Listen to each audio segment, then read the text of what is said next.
La idea de la charla, la charla se llama TD Sostenible, cómo vivir con nuestras pruebas. Me presento, mi nombre es Mariano, soy desarrollador, hago TDD. Todo empezó hace mucho tiempo con una prueba, después dos, después tres, después cuatro, y cuando me quise dar cuenta, en mi proyecto teníamos miles. Fui a otro proyecto y empezaron a crecer de la misma manera, crecían por cientos y cientos, semana tras semana, y se convirtió en un desafío desde que lo empecé a practicar con todos los equipos en los que participaba. Entonces, les quiero contar un poco de qué se trata esto de convivir con nuestras pruebas a medida que voy ejercitando la construcción de pruebas usando TDD. Para hablar un poco del contexto. Cuando nosotros incorporamos TDD a lo largo y ancho de todo el desarrollo, cuando diseñamos nuestro producto haciendo TDD, empiezan a aparecer nuevos desafíos que no son triviales de resolver, y que tenemos que prestarle especial atención, porque si no van a conspirar todo el tiempo con la calidad del código que construimos. Esos desafíos que se presentan cuando mantenemos TDD, cuando todo el tiempo estamos diseñando nuestro producto usando TDD, tiene que ver con la cantidad de código de pruebas, tiene que ver con los desafíos de escribir nuevas pruebas una y otra vez, con cambiar pruebas que ya habíamos escrito antes porque el diseño cambia, porque las reglas de negocio cambian, porque tenemos que cambiar algo porque resulta que es un defecto y tenemos que cambiar la manera en la cual se comporta el sistema. Se nos presentan desafíos vinculados a localizar pruebas. Decir, bueno, pero ¿y esta regla dónde lo estamos probando? ¿En una prueba de integración, en una prueba unitaria, en una prueba de end-to-end o en todos esos lugares simultáneamente? Se nos presentan desafíos todo el tiempo cuando tenemos que diagnosticar fallos. Corremos toda nuestra batería de pruebas, fallan tres, queremos empezar a entender, bueno, dónde está la falla, dónde se manifiesta, en qué módulo, qué tipo de prueba es. Seguro que nunca se han encontrado con un Jenkins diciendo, error en la prueba, se esperaba 4 y obtuve 5. Y decís, ¿eh? Esperaba 4 y decís, sí, no es que 4 no es 5, claramente. ¿Pero qué falló? ¿Qué fue lo que ocurrió? ¿Dónde tuvimos el problema? Bueno, ¿qué hay que hacer? ¿Cómo lo corrijo? ¿Introdujo un defecto o la prueba está mal? Entonces, todos estos desafíos se nos presentan esta medida que van creciendo la cantidad de pruebas, se van incrementando la complejidad para resolver estos desafíos. Un poco esta charla está inspirada en el libro de Growing Object Oriented Software Guide by Test de Freeman y Price, que hace algunos años cuando lo leí me sentí muy identificado porque muchas de las cosas que ellos cuentan en este libro, sobre todo hablando del código de las pruebas, me pasaban en mi día a día y no las había sistematizado, no las había tratado de la manera en que ellos la tratan en este libro. Y a partir de que lo leí, empecé a cambiar la forma en la cual encaraba la construcción de las pruebas. Y empecé a compartir esto en los equipos en los cuales participaba, y los equipos adoptaban estas prácticas y les resultaban razonables. Entonces, las quería compartir con todas porque, con todos y todas, porque nos parece me parece que es muy productivo y genera un nivel de calidad bastante interesante. A ver, lo primero que tenemos que entender es el propósito que tiene el código de nuestras pruebas.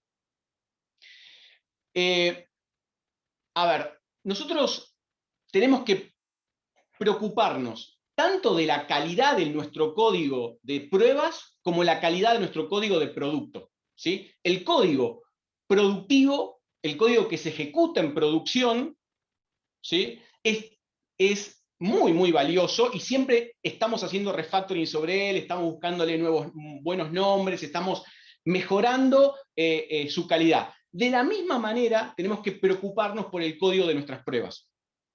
Pero tenemos que ser conscientes de que el propósito, ¿sí?, del código de nuestras pruebas es diferente al propósito del código del producto, ¿sí?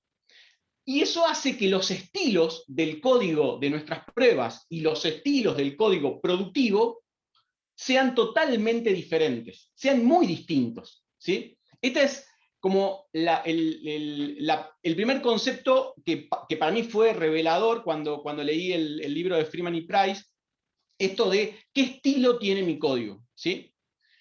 Hay dos estilos diferentes. El código de las pruebas, ¿sí?, es concreto sobre los valores que usa. Es decir, en todo momento, en una prueba, yo estoy describiendo cómo tiene que ser usado el sistema, qué parámetro concreto, con qué valor voy a ejecutar una función, voy a ejecutar un método, qué parámetro voy a pasarle a un servicio. Y sé exactamente qué valor espero que me retorne, ¿sí? Entonces, ese estilo, ¿sí?, de código de prueba es concreto sobre los valores y es abstracto sobre cómo funciona, ¿sí? Es decir, el código de las pruebas debe describir qué es lo que hace, ¿sí?, pero no cómo lo hace. Porque estoy, de alguna manera, en el código de mis pruebas, describiendo qué es lo que hace el código productivo, ¿sí? De vuelta, el código productivo, ¿sí?, lo quiero ejercitar en mis pruebas. Entonces, las pruebas que están ejercitando el código productivo describen cómo se usa. Y para usar el código productivo lo hago de manera concreta, ¿sí? En cambio, mi código productivo es abstracto sobre los valores en los que opera. Es decir, cuando yo tengo código productivo, tengo una función, tengo una subrutina que recibe un parámetro. Yo sé que ese parámetro es de cierto tipo, tendrá ciertos rangos, ciertos valores válidos, pero opero con el parámetro de manera abstracta. Le sumo otro valor, lo concateno, lo paso, ¿sí? Opero con él, pero de manera abstracta. Y cuando yo escribo el código productivo, ese código productivo tiene que ser muy concreto sobre cómo está funcionando. Hago primero este paso, luego hago esto otro, luego esto otro. Describo un algoritmo que tiene que ser suficientemente claro. Y para eso me formaron en la universidad para escribir código claro. Código claro que trabaje de manera abstracta con valores que recibe, ¿sí?, y que devuelva ciertos otros valores, ¿sí? Entonces, fíjense que son contrastantes. Un código, ¿sí?, el código de mis pruebas, tiene que ser concreto. Y en el caso del código productivo, tiene que ser abstracto. Entonces, me di cuenta de que el código de mis pruebas estaba intentando ser código productivo, cuando en realidad no lo es, ¿sí? Vamos a ver algunos ejemplos concretos ahora cuando veamos algunas reglas, pero quédense con esta idea. Los estilos de código son muy distintos, muy, muy diferentes. ¿Cuál es la visión que se propone en el libro? La visión es que el código de las pruebas tiene que ser una descripción declarativa de lo que está probando. Es decir, cuando yo leo el código de una prueba, ese código de prueba tiene que describir de manera declarativa cómo es que yo estoy ejercitando el código productivo, el código que se va a ejecutar en producción, ¿sí?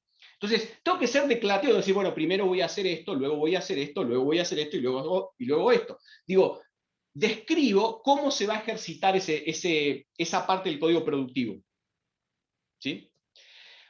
Entonces, cuando escribo mis pruebas, tengo que tener una intención en mi cabeza. Y esa intención quiero poder escribir el caso de prueba que después voy a querer leer.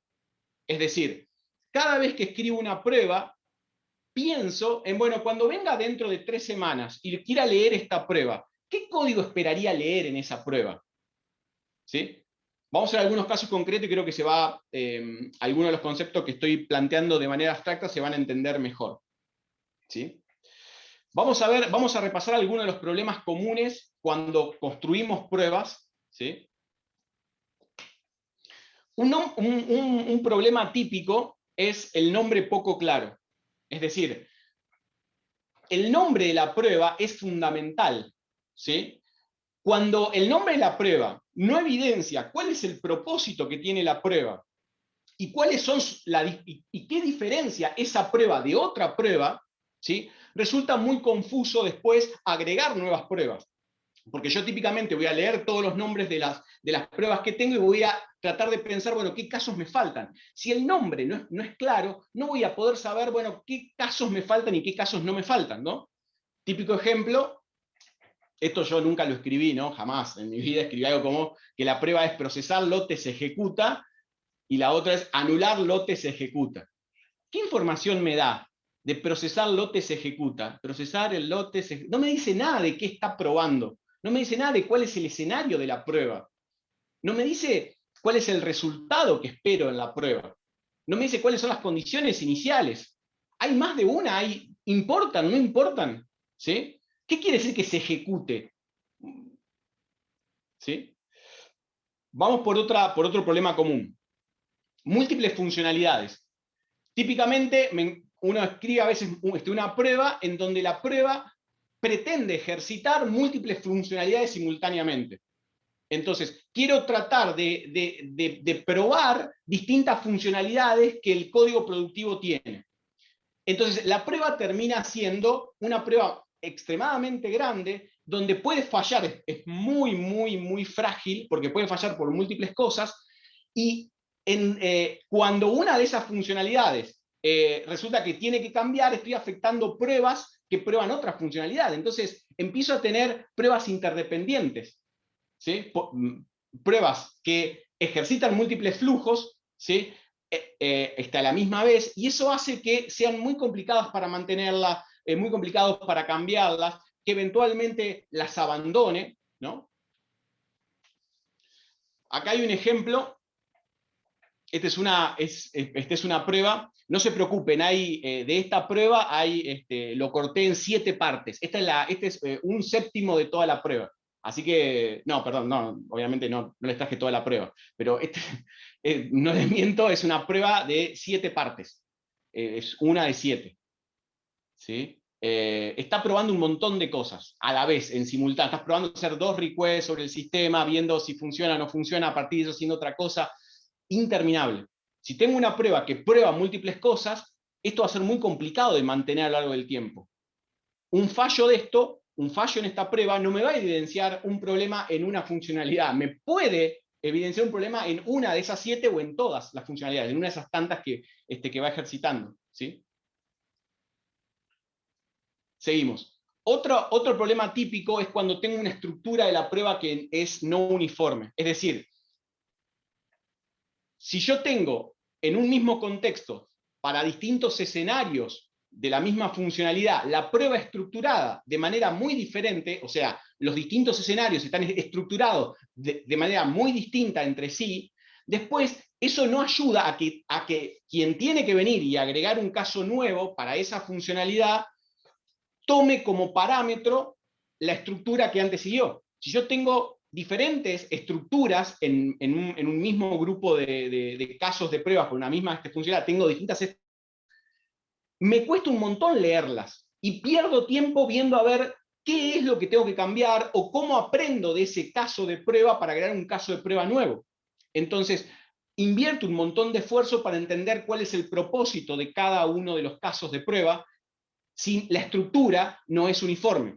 Entonces, debería tener en todas las pruebas una estructura uniforme, por lo menos para todas las pruebas que ejerciten una misma funcionalidad, de tal manera de que cuando alguien viene a leer todos los casos de prueba, se encuentra con que la estructura de cómo se está probando esa funcionalidad es similar.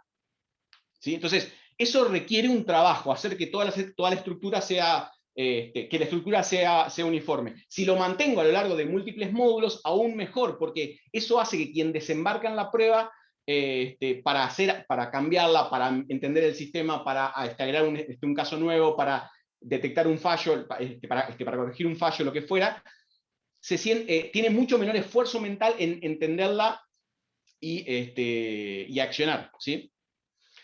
Lo otro que encontramos frecuentemente es complejidad accidental, o sea, pruebas con un montón de código para configurar el contexto, para manejar excepciones, para hacer un montón de cosas necesarias en la prueba, pero hay un montón de complejidades accidentales resueltas en el mismo código de la prueba. Y me ocultan la lógica esencial, me ocultan qué es lo que estoy queriendo probar, qué parte es la preparación del contexto de prueba, qué parte es la operación sobre la prueba y qué parte es la comprobación, ¿no? La típica estructura de prueba de la AAA. Arrange, act, assert, ¿no? Preparo el contexto, ejecuto la operación, compruebo el resultado. Si yo tengo un montón de código, de configuración, de preparación del contexto, captura de excepciones metido en esa estructura, hace que la legibilidad de la prueba disminuya un montón. Y es muy, muy costoso modificar la prueba. ¿Sí? Les doy un ejemplo muy sencillo. ¿Sí? Fíjense este ejemplo acá. Acumular monto del gasto al total del grupo. ¿Sí? Fíjense que acá creo un grupo, al grupo le digo, bueno, vos tenés un total y el total es un big decimal value of 300512. Esto es el total, esto es plata. Ajá, y acá tengo, creo el gasto y le digo que el monto de ese gasto es un big decimal con valor de 32. Estos son 22.300. ¿Y este 2 qué es? ¿Es con 2 centavos? Y el total, no lo entiendo. A ver, ¿qué podemos hacer? Y podemos hacer eso.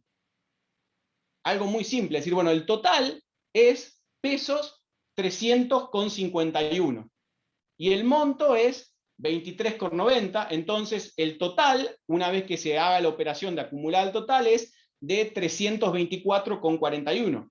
Claro, porque si sumé 300,51 más 23,90, el total es 324,41 pesos. ¿Sí?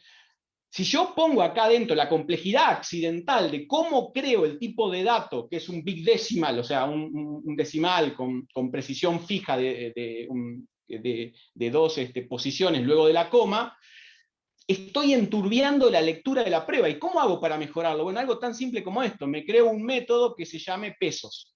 O sea, simplemente escribo código que saca la complejidad para que la prueba sea declarativa.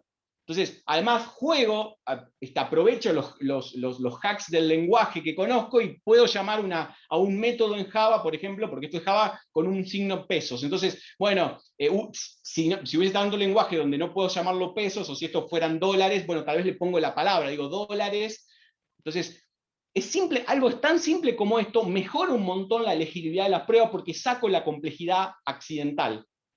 ¿Sí? Lo mismo ocurre con contextos más complejos, como por ejemplo, para una prueba end-to-end necesito levantar la base de datos, necesito preparar el driver de Selenium, necesito hacer algo complejo con un framework. Bueno, lo encapsulo. Puedo transformar el código de la prueba en un código mucho más legible si simplemente programo mejor. Uso las mismas técnicas que uso cuando programo, cuando desarrollo código productivo, pero lo hago con otra intención, con la intención de clarificar. Entonces, fíjense que acá hago la porquería, ¿no? Fíjense, esta función este método pesos es el que hace la porquería de crear el big decimal, y bueno, lamentablemente en Java hay que agarrar el big decimal y ponerle la cantidad de pesos por 100 y sumarle los centavos y decirle que la precisión es 2. Pero esta lógica la tengo empaquetada en un método. Eso hace que lo pueda reusar y que clarifique el código de mis pruebas. ¿Sí?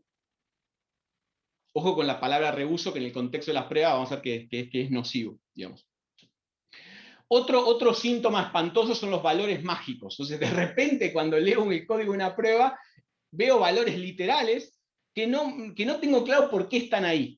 Si tienen algún significado, si es un valor de relleno, o si son fundamentales, si ese valor tiene que estar ahí por algo, ¿no? Entonces, ¿no? Típicamente acá les muestro otro ejemplo de otra prueba que trata de estar estructurada en 3 partes, con arrange, act, assert, y acá aparece, bueno, el número de convenio es 12303. ¿Será importante poner un número de convenio? El número, es decir, sector 1, ¿será importante para la prueba este 1? ¿Qué tendrá que ver acá? Bueno, usuario. El usuario es vacío. Ah, es vacío. ¿Eso qué quiere decir? ¿Tiene algún significado que el usuario sea vacío? Procesar lote se ejecuta, la prueba que les mostraba antes. Bueno, el usuario es vacío. En esta prueba, ¿tiene sentido que el usuario sea vacío? ¿Importa que sea vacío? ¿Se está considerando que sea vacío? ¿Tiene algún significado el que sea el usuario vacío o no? ¿O es simplemente un valor de relleno? Entonces, simplemente si en lugar de poner un string vacío, declaro una variable o una constante que se llama cualquier nombre, cualquier usuario, y en lugar de poner un string vacío pongo cualquier usuario, quien lee la prueba, por ejemplo, puede entender que en realidad no me interesa. ¿Sí? O tal vez quiero decir usuario sin nombre. Entonces, tal vez pongo una variable o una constante que diga usuario sin nombre. Y lo declaro como, de vuelta, o sea, como este invasivo, pero describo que eso tiene un propósito particular en esa prueba. ¿Sí? Lo mismo con los números, etcétera, ¿no? Trato de describir si algo es relevante o no, o es cualquier cosa, cualquier valor, ¿no? ¿Sí? Acá hay otro ejemplo de otra prueba donde de vuelta está estructurada de una manera bastante simple, ¿sí? Pero bueno, acá recibe unos valores mágicos. 1, se genera suceso 1. Ah, ¿qué quiere decir 1? ¿Por qué 1?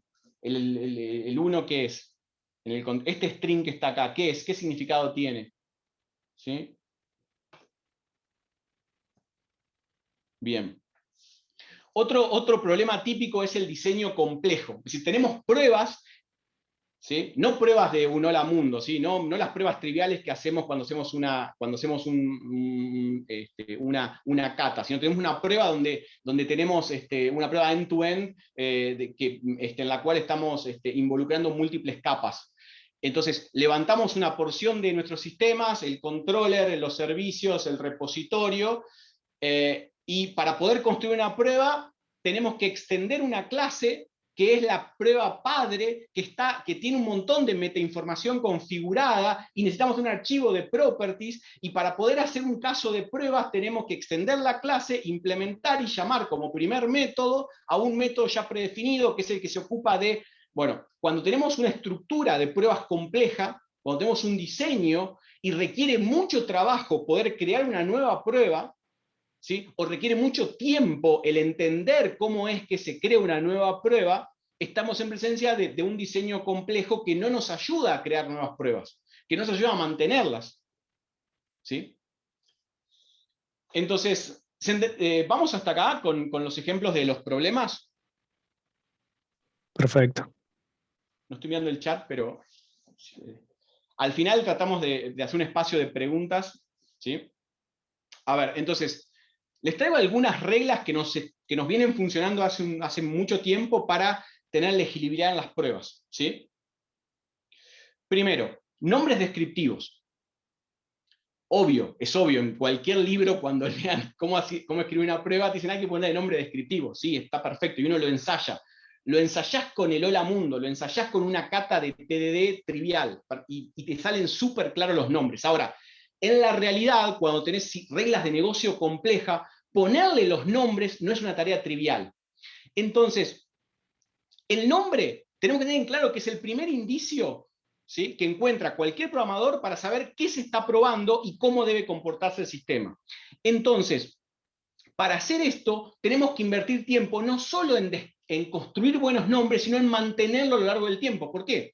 Porque en el proceso de diseño vamos aprendiendo, cuando estamos haciendo TD y diseñando el sistema a partir de nuestras pruebas, a medida que pasa la sesión en la que lo estamos programando, o pasan los días y vamos agregando, pasan los meses, los sprints, y agregamos nuevas funcionalidades, nuevos casos de negocio, pasa que vamos aprendiendo más sobre el sistema y aprendemos sobre nuevos escenarios. Entonces, tenemos que estar muchas veces atentos a refactorizar los nombres de las pruebas, para que cada vez sean más significativos, para que tomen el aprendizaje que vamos teniendo sobre el sistema.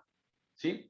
Les doy un ejemplo concreto, van a ver que es relativamente complejo, sobre unas reglas de negocio. ¿Por qué les traigo este ejemplo? Porque para construir esto pasamos por 5 variaciones. A medida que lo íbamos desarrollando, fuimos variando cómo nombrábamos los métodos de las pruebas. Y terminamos todo el equipo definiendo junto con el cliente, porque el cliente veía los reportes, el negocio leía los reportes de nuestras pruebas. Entonces fuimos aclarando hasta llegar a este resultado. Son reglas de cambio de acuerdo comercial. Entonces, en la cabecera de nuestra clase, que tenía todos los métodos de prueba, todos los casos para el cambio de acuerdo comercial, teníamos un comentario donde volcamos el acuerdo de cómo nombrar cada uno de los métodos que representaban casos de prueba. Entonces decíamos, bueno, al cambiar acuerdo de, y ahí poníamos a continuación qué solución.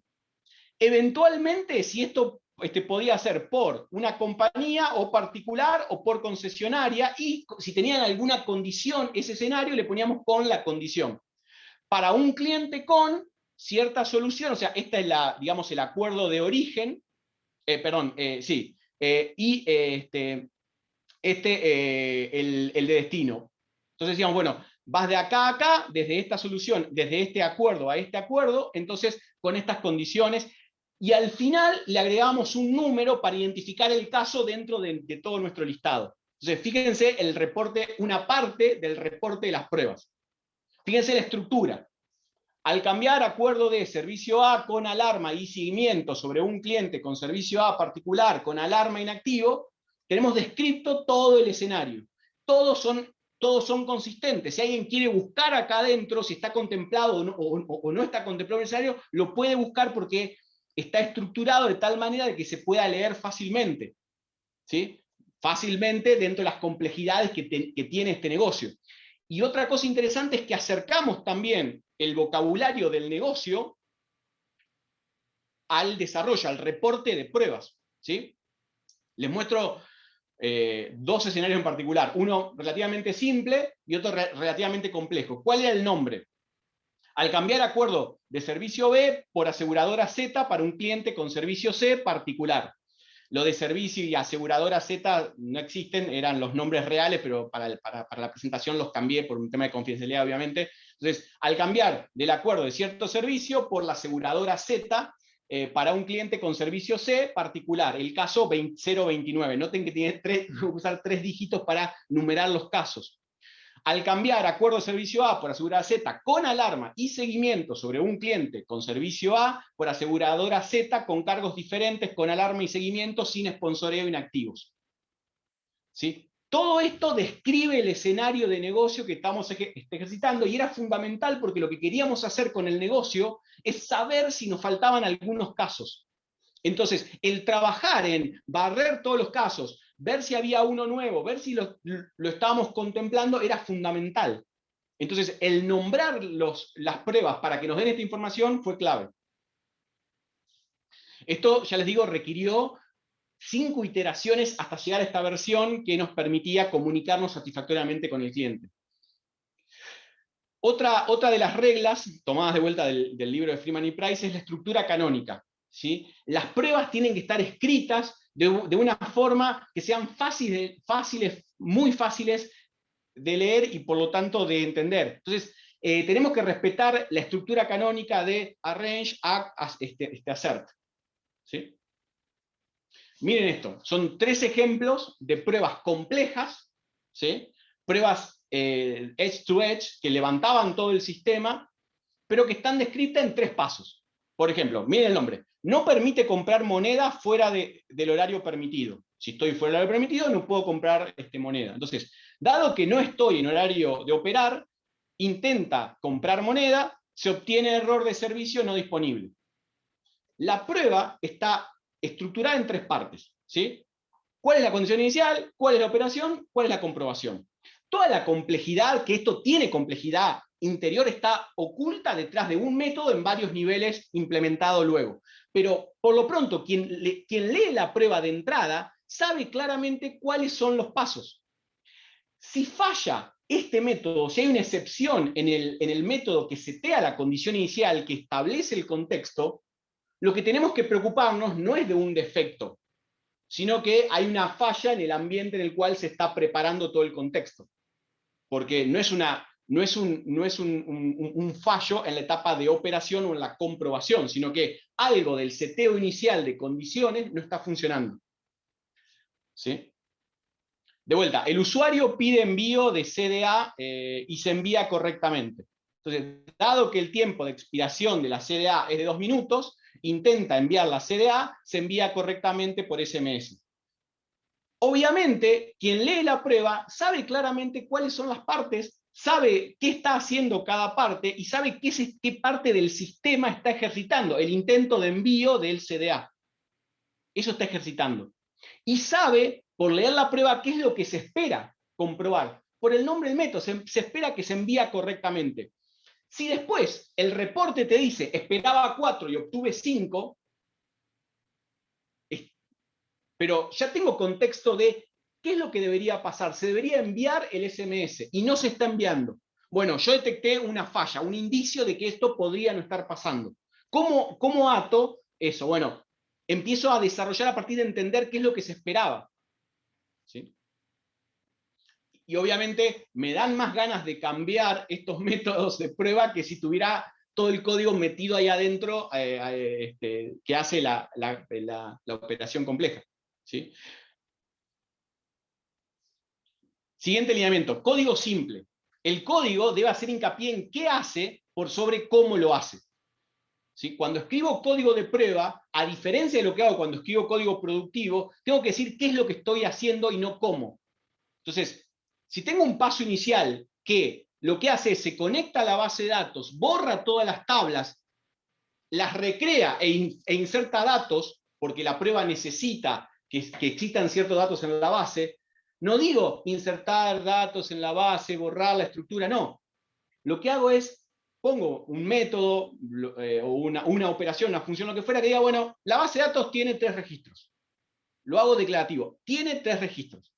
¿Cómo implemento eso? Bueno, veré. Problema de la implementación. Pero quien lee la prueba rápidamente sabe cuál es la intención que tiene ese primer paso. Que queden 3 registros en la base de datos. ¿Cómo lo hago? Si lo hago borrando las tablas, recreándolas, insertando datos, o lo hago moqueando, no me interesa. ¿Sí? Sino que seteo el contexto de la prueba diciendo el qué y no el cómo. Lo mismo con las operaciones, lo mismo con las comprobaciones. Digo, ¿qué quiero comprobar y no cómo lo compruebo? El cómo es la implementación. ¿Sí? Mire este código de prueba. Al cambiar el total de una cuenta compartida existente y guardar el total, se actualiza. Entonces, dado que existe una cuenta con total de 210, del cual obtuve el ID, cuando cambio el total por 334,10 y lo guardo para la cuenta con ID tanto, entonces queda actualizado el total por 334,10 para la cuenta con ID tanto. ¿Sí? Entonces, fíjense algo importante, algo que me parece relevante. No tengo demasiados parámetros. Pongo parámetros en estos métodos para las cosas que son inevitables. ¿Por qué? Porque el ID lo obtuve de la base y no lo puedo manejar, no lo puedo controlar. Entonces, tengo una precondición, preparo todo, obtengo un ID. Y con eso es la única información que es variable en mi prueba. Todo lo otro está fijo. Entonces, no hago que el 210 sea un parámetro. ¿Por qué? Y porque está fijo. Siempre en esta prueba va a ser 210. Entonces, pongo un método que dice, el total es 210. No hago un método que reciba como parámetro el valor, o típico en las pruebas que tengo un método que recibe 7 parámetros para poder crearme un objeto que después voy a usar en la prueba. Eso va a ser el código ininteligible, porque no voy a poder destacar qué es lo importante. Entonces, hago esto y eventualmente tengo estos métodos que me dan soporte del cómo. Dado que existe una cuenta con total de 210, bueno, ¿qué es esto? Bueno, creo una cuenta con ciertos valores, ¿no? Creo un grupo cuyo nombre es algún nombre, no me interesa cuál es, le pongo ciertos miembros, que son algunos miembros, y le pongo cierto total, que es el total original de la cuenta. ¿Sí? Y lo guardo en la base de datos, y de él obtengo el ID. Todo esto es la precondición de mi prueba. Este es el cómo consigo que esa precondición se cumpla. Pero no lo mezclo junto con la descripción de la prueba, lo separo por lo menos en 2 niveles. Puede ser en más, ¿sí? Y lo mismo con el cuándo. Cuando cambio el total, bueno, cambio el total, hago la operación de cambio de total. Y después el entonces, las comprobaciones, ¿sí? El hacer, también lo hago en un método aparte. Entonces, de esta manera, si falla este método, si la excepción, si el fallo ocurre en este método, es una falla de la comprobación. Si ocurre en este método, es una falla de la operación. Y si ocurre en este método, es una falla de la precondición. De esa manera puedo diagnosticar y corregir y también pensar en nuevos casos de prueba. De manera mucho más fácil. Me queda un minuto y me quedan dos cosas por contarles. Bueno, aserciones y expectativas claras. Cuando pongo aserciones y expectativas de un test, los tengo que comunicar con precisión. Tengo que describir claramente qué es lo que intento comprobar, ¿sí? Separando el qué del cómo, ¿sí? Entonces, por ejemplo, Acá estoy en un contexto en el cual se ataca al norte a una base. Es un juego en el cual se ataca al norte a una base. Una nave ataca al norte a una base. Entonces, dado que fue creada la batalla espacial, dado que fue creada una nave que despegó de la base, dado que una nave está al sur de una base, y dado que se conoce la cantidad de puntos que tiene la base al norte, cuando a una nave le digo atacar al norte, entonces tengo que comprobar que disminuyó la cantidad de puntos que tiene la base al norte. Estoy contando una historia de la parte del sistema que quiero ejercitar. Quiero ejercitar el ataque al norte y si al norte hay una base. Entonces lo describo en términos que me ayudan a mí a después a diagnosticar, y cuando hago la comprobación, fíjense, esta prueba falló, por ejemplo, no fue posible comprobar que notificó al observador del ataque una vez. ¿Sí? Tengo una prueba que describe que la falla es que no se notificó a un observer. Tengo una prueba compleja que está tratando de probar que la implementación que está dado por un patrón implementado como un observer funciona. Entonces, la falla no es simplemente que falló la librería de Mockit diciendo esperaba una invocación y no la obtuve, sino que la falla te dice que se esperaba una notificación y no se obtuvo, y la razón por la cual se obtuvo esa falla es por esto, porque la librería de Mockit no encontró la invocación necesaria. Pero la falla está capturada acá en este método, comprobar que, de tal manera de que capture el error, ¿sí? Y lo describe para que quien lea la excepción del fallo de la prueba pueda entender qué está pasando. No simplemente se esperaba uno y obtuve dos invocaciones, ¿sí? Entonces, trato de poner mucho nivel de detalle, pero encapsulado en un marco sobre qué es lo que quiero probar, cuál es la aserción, la comprobación que quiero hacer. Acá hay otro ejemplo, lo paso por alto porque nos quedamos sin tiempo. Y lo último es, está hablando sobre los literales y las variables explícitos. La idea es hacer explícito el rol que desempeña cada una de las variables que usan las pruebas o los valores que usan una prueba, ¿sí? Si es significativo, si es un relleno, si es algo que tiene importancia o no tiene importancia o es clave, ¿sí? Entonces, por ejemplo, como les mostraba antes, describir, usando simplemente esto, poniendo constantes, describiendo si es importante o no es importante en el nombre de esta constante o de esta variable, es muy clarificador para quien va a leer las pruebas, ¿sí? Entonces, empezamos a combinar estas técnicas, ¿sí? Algunos consejos para cerrar y corto. Traten de reducir, de aumentar la redundancia. Es decir, no intenten eliminar la redundancia como pasa con el código productivo. No intenten decir, no, esto lo pongo todo en un método y lo reuso. Reusar en el contexto de las pruebas es perjudicial. ¿Por qué? Porque cuando yo tengo distintos niveles de indirecciones, tengo una función que llama otra función, y esa función recibe parámetros, y esos parámetros los tengo que interpretar qué significan, es mucho más compleja la lectura de la prueba. Entonces, en lugar de tener un método o una función que reciba parámetros, encapsulen esa llamada con una llamada más simple que describe los parámetros explícitamente y cuál es el significado de esos parámetros, ¿sí? Entonces, aumenten la redundancia porque en las pruebas eso facilita la lectura, ¿sí? Hagan reescritura de las pruebas, ¿sí? Hay que todo el tiempo reescribir las pruebas para mejorarlas, para cuidarlas, para que sean más fáciles de leer. Construyan acuerdos, ¿sí? con los miembros de su equipo para ver cómo mantienen el código de sus pruebas, cómo van mejorando el conocimiento que van tomando a medida que van aprendiendo más sobre el producto, cómo lo consolidan en sus pruebas. Recuerden que hay un montón de conocimiento empaquetado en sus pruebas. Disminuyan las indirecciones. Traten de que el código de sus pruebas sea muy explícito. Cada caso de prueba tiene que estar aislado y tiene que poder ser. Los datos que necesitan tienen que estar cerca, no tienen que estar lejos. Traten de poner la información cerca de la prueba y no en un archivo que tiene la dirección de los archivos donde se van a leer los datos que se van a insertar para esa prueba. Tengan los datos cerca de sus pruebas para que se pueda leer y se pueda entender cuál es la información necesaria, cuál es la relevante, cuál no es la relevante en un caso de prueba. Y por último, consideren que el código de sus pruebas es parte del producto. hasta ahora, como les venía diciendo, uno tiene un estilo de código productivo, pero tanto el código de tus pruebas como el código productivo es parte de tu producto. Todo hace tu producto. Lo que pasa es que una parte se ejecuta en producción, el código productivo, y otra parte se ejecuta tanto en producción, solamente se ejecutan los ambientes de locales o de integración continua o donde voy ejercitándolo. Pero todo es parte de tu producto, tanto el código productivo como el código de tus pruebas.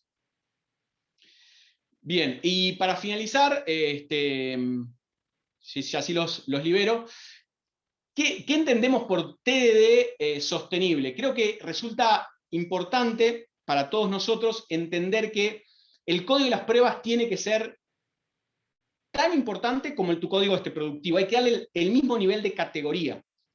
Uno tiene que cuidar un montón, mimarlo, reescribirlo, mejorarlo, porque tiene un montón de valor agregado ese código de tus pruebas. Y eso hace que la práctica de TD sea sostenible a lo largo del tiempo para que uno pueda incrementarlo sin tener que tener doble de cabeza, sin que se abandonen las pruebas, sin que pasen días hasta encontrar por qué una prueba está fallando.